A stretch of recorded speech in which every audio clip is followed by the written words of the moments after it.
5 बहनों का इकलौता भाई, अपनी माँ का इकलौता सहारा, जो कि पापियों ने छीन लिया है। नमस्कार दोस्तों, मैं मंजू तिवारी अपने ब्लॉग चैनल पर आप सभी का स्वागत करती हूं। आशा करती हूं आप लोग इस जानकारी को पूरा प्राप्त करेंगे, पूरी वीडियो को जरूर सुनेंगे, क्योंकि जो संसार है ना इसी तरीके से चल रहा है। तो अगर आप सावधान नहीं रहेंगे तो शायद ही कि आपके साथ भी ऐसा हो सकता है।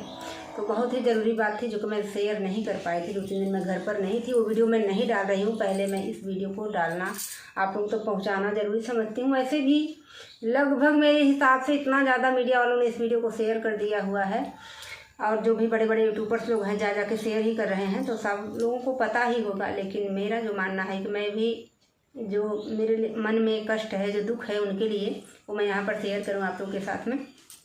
तो भैया देखिए, धन दौलत जड़ जमीन सब कुछ यहीं रह जाएगा, लेकिन जो जाएगा वो वापस नहीं आएगा। इसलिए मैं सबसे पहले तो जो लोग हैं जिनके मन में ये सब भावनाएं चलती रहती हैं गलत सही, कि उनका मार के उनका हड़प कर लेते हैं, उनका ले लेते हैं, मतलब कितना बना दे अपने बच्चों के लिए कि जो है अपने बच्चे, अगर आपका बच्चा कमा करके नहीं बना सकता, अपनी कमाई से सुख शांति का जीवन नहीं व्यतीत कर सकता है, तो आप भाई का या पड़ोसी का किसी का भी हक मार करके आप कभी नहीं सुखी रहेंगे, ना तो आपका बच्चा सुखी रहेगा। इसलिए ऐसी गलती करने से पहले सावधान रहिए। हिस्सा हिस्सा होता है, हक हक होता है। अगर उसके लिए आप किसी की जान लेते हैं तो ये बहुत बहुत ज़्यादा गुनाह है।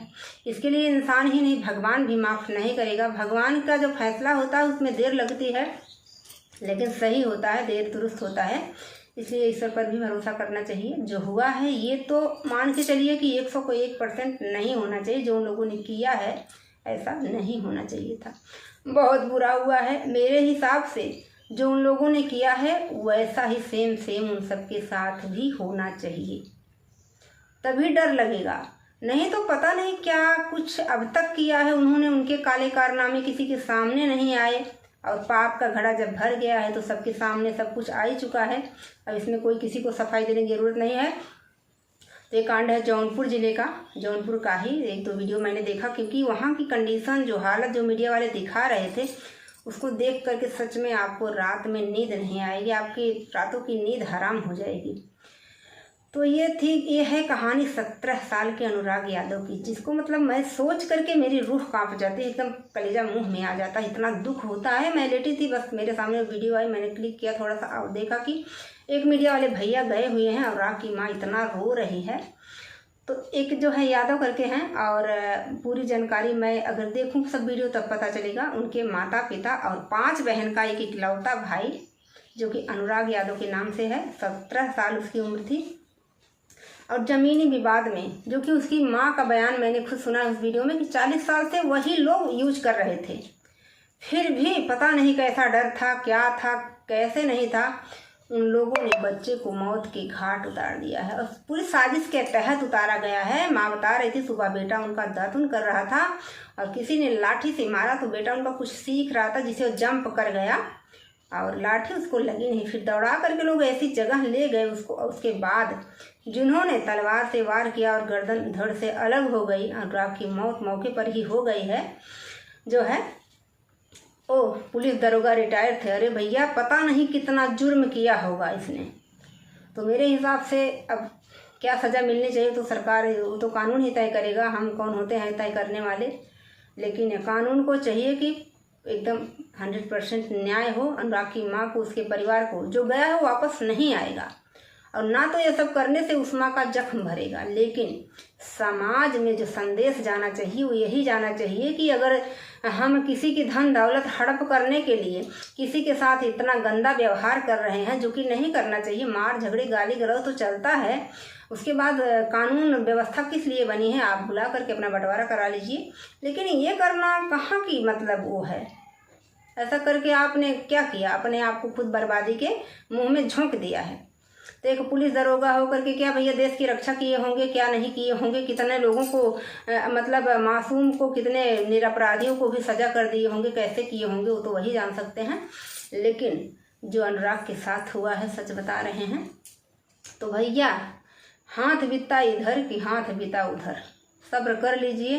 लेकिन ऐसा झगड़ा मत पालिए कि जिसके लिए आप लड़ रहे हैं, जिसके लिए आप दिन रात छोटी छोटी चीज़ें, धन दौलत जोड़ जोड़ करके रख रहे हैं, जब आपका वही चीज़ नहीं रहेगा तो आप उसे लेकर के कहीं जाने वाले नहीं हैं।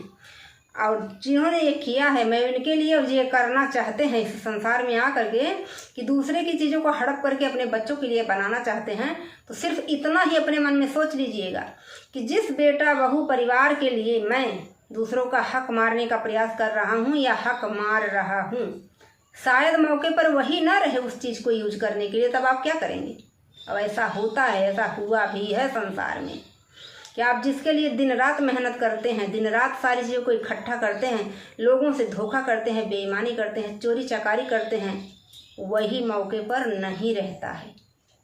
भगवान तो इंसाफ करेगा ही करेगा ना। जिस बेटा के लिए, परिवार के लिए आप जो है 1 बीघा ज़मीन के लिए इतना बड़ा कांड कर दिए हैं, एक माता पिता के इकलौते सहारा को, 5 भाई के आंसू पोंछने वाले, 5 बहन के भाई को छीन लिया आप लोगों ने। इसको मौत नहीं कहते, इसको भगवान ने नहीं लिखा है, आकस्मिक मौत है जो है, इसे अकाल मृत्यु बोलते हैं। आप लोगों ने उसे मारा है, ईश्वर ने नहीं मारा है। ईश्वर की मर्जी शामिल नहीं थी इसमें। आप लोगों ने बहुत गलत किया है। और अनुराग के माता पिता, उनके बहनों को और खास करके समाज को, संसार को भी इंसाफ मिलना चाहिए, नहीं तो लोगों का मन बढ़ेगा। जो इस दुनिया में दोगले, धोखेबाज, बेईमान इंसान बैठे हुए हैं संसार में, दूसरों की हड़प करके कितना बना ले। अरे भैया कितना भी बना लो, जाएगा कुछ नहीं साथ में। जाना है तो सिर्फ एक बीता कफन में लिपट के चले जाओगे, ऐसा नहीं करना चाहिए था। तो बस इतना ही मैं कहना चाहती हूँ कि न्याय हो ताकि, और ऐसी सज़ा मिले, दोबारा ऐसी हरकत करने वाला इंसान कम से कम 1000 बार तो सोचे। जो है, जो अनुराग यादव के साथ हुआ है वो चीज़ उसके साथ भी हो, तभी हिसाब बराबर होगा, अन्यथा नहीं। घाव कभी नहीं भरेगा, अनुराग कभी वापस लौट के नहीं आएगा।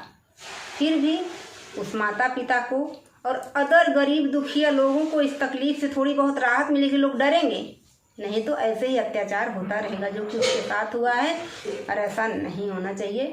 भगवान से यही कहूँगी, हे प्रभु, आपने तो उसे ले लिया है, लेकिन उसकी आत्मा को शांति देना, उसके माता पिता को, उसके बहनों को इस दुख की घड़ी में इसमें लड़ने की क्षमता देना, शक्ति देना।